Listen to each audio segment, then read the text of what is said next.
Good evening students, welcome back. Next हमें topic करना है स्ट्रक्चर ऑफ एम्ब्रियोसेक। लास्ट हमने एम्ब्रियोसेक किस तरह से बनता है, इसकी डेवलपमेंट कैसे होती है, उसके बारे में बात की थी कि हमारा जो मेगास्पोर है वो कैसे बना था, मियोसिस के थ्रू बना था, और उसके बाद फिर उसमें क्या हो गई थी, repeated free nuclear mitotic division हुई थी। कितनी? 3। तो यानी कि टोटल जो एम्ब्रियोसेक की फॉर्मेशन के लिए क्या हुई थी, एक मियोसिस जिसमें फंक्शनल मेगास्पोर बना था वो, और 3 माइटोसिस हुई है जिससे एम्ब्रियोसेक की फॉर्मेशन हुई है। तो एक मियोसिस, 3 माइटोसिस। तो मैं यहाँ पर ड्रॉ कर रही हूँ एम्ब्रियोसेक की स्ट्रक्चर। जनरली जो इसकी शेप है वो कैसी होती है, ओवल, और ये एक मल्टी सेलुलर स्ट्रक्चर होती है। देखो ये जो मैं रीजन बना रही हूँ ये माइक्रोपाइल वाला बना रही हूँ। ये वाला जो ऊपर की तरफ माइक्रोपाइल एंड है और नीचे की तरफ कैलेजल एंड। ध्यान रखना कि माइक्रोपाइल एंड पे क्या क्या चीज़ होती है, कैलेजल एंड पे कौन सी है, वो आपकी मर्जी है कि आप नीचे माइक्रोपाइल बना लो या ऊपर। ठीक है, न्यूसेलस में एम्बेडेड होती है। आप लोगों को याद होगा जब हमने डायग्राम ओव्यूल का ड्रॉ किया था, तो ये जो एम्ब्रियोसेक है वो न्यूसेलस के अंदर एम्बेडेड होता है, थोड़ा सा माइक्रोपाइल की तरफ झुका हुआ। ठीक है, तो भाई माइक्रोपाइल एंड की तरफ क्या होता है, 3 सेल होती है।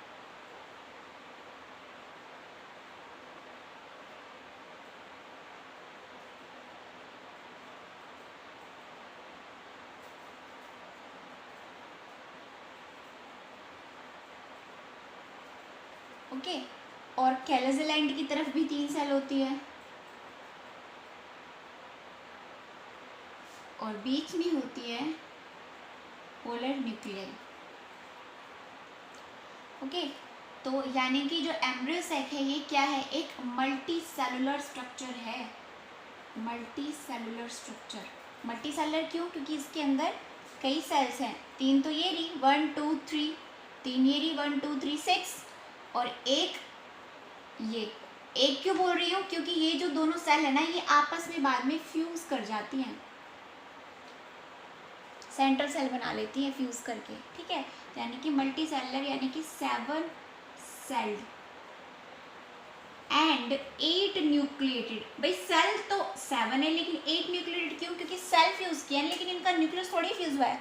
तो 2 न्यूक्लियस तो ये रहे, 3 ये रहे और 3 ये रहे, तो 8 हो गए ना, 7 celled and 8 nucleated embryo sac multi cellular. एक और चीज, जो एम्ब्रियोसेक होती है वो कैसी होती है, एम्ब्रियोसेक होती है मोनोस्पोरिक बोल सकते हैं हम इसको। मोनोस्पोरिक क्यों बोलते हैं, क्योंकि ये मोनो मतलब सिंगल, एक मेगास्पोर से आई है। एक फंक्शनल मेगास्पोर ही तो डेवलप करते हैं एम्ब्रियोसेक के अंदर, 3 तो डिजेनरेट कर जाते हैं। तो मैंने यहाँ पे क्या बनाई है, ये सिंगल फंक्शनल मेगास्पोर से, तो इसलिए मोनोस्पोरिक। ठीक है, और क्योंकि इसके अंदर ये मल्टी सेलुलर है, 7 सेल्ड और 8 न्यूक्लिएटेड स्टेज, इसलिए हम इसको पोलीगोनम भी बोल सकते हैं। पोली मतलब many cells, having many cells. ठीक है, अच्छा जी, अब बात करते हैं हम माइक्रोपाइल एंड में। मैंने ये 3 सेल्स बनाई जिसमें ये जो बीच वाली होती है ये थोड़ी सी लार्ज होती है, जिसका नाम है एग, या फिर हम इसको क्या बोल देते हैं, oosphere। असल में जो यही सेल होती है जिसके अंदर फीमेल गैमीट प्रेजेंट होता है, इसके अंदर ही क्या होता है, ये फीमेल गैमीट, जो फीमेल गैमीट को रिप्रेजेंट करती है एक। जबकि इसके जो साइड में ये जो दोनों सेल्स हैं, ये इनका नाम है सिनर्जिड्स या फिर हेल्पिंग सेल्स या फिर कोऑपरेटिव सेल्स बोल सकते हैं इनको। ठीक है, और इनके पास ये जो मैंने ये बनाया है ना, इनको बोलते हैं फिलीफॉर्म अपरेटस।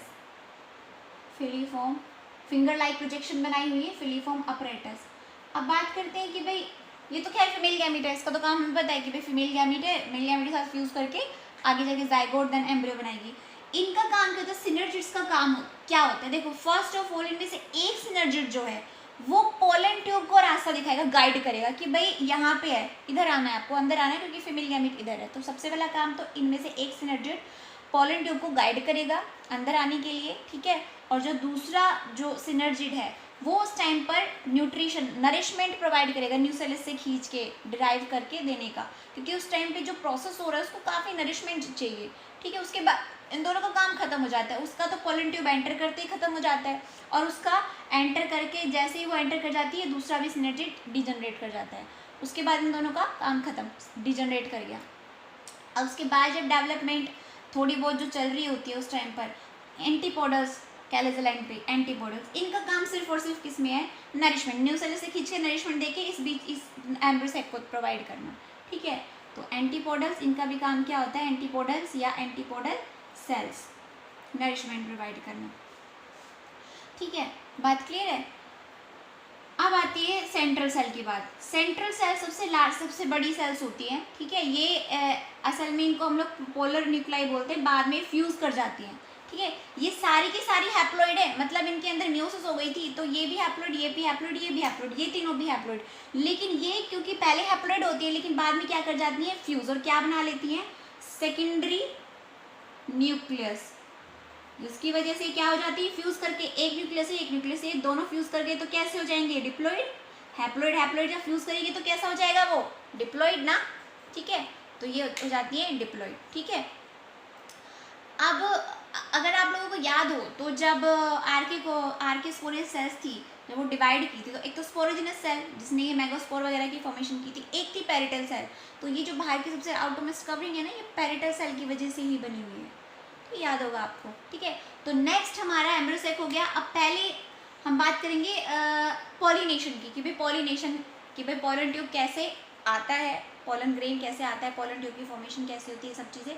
उसके बाद फिर हम लोग फर्टिलाइज करेंगे एंजियोस्पर्म्स के अंदर। ठीक है, एंजियोस्पर्म के अंदर फीमेल गैमेटोफाइट ही एम्ब्रोसेक का काम करता है, ये याद रखना हमेशा। ठीक है, बहुत इंपॉर्टेंट चीज़ है याद रखने के लिए, कि एंजियोस्पर्म के अंदर फीमेल गैमेटोफाइट ही एम्ब्रोसेक का काम करता है। ओके,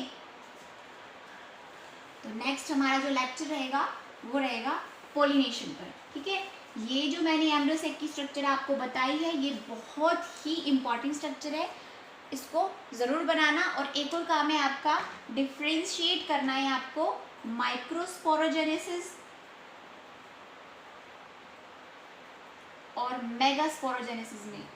ये आपका होमवर्क है, ये आपको करना है, डिफरेंस बताने हैं जितनी ज़्यादा हो सके। ओके।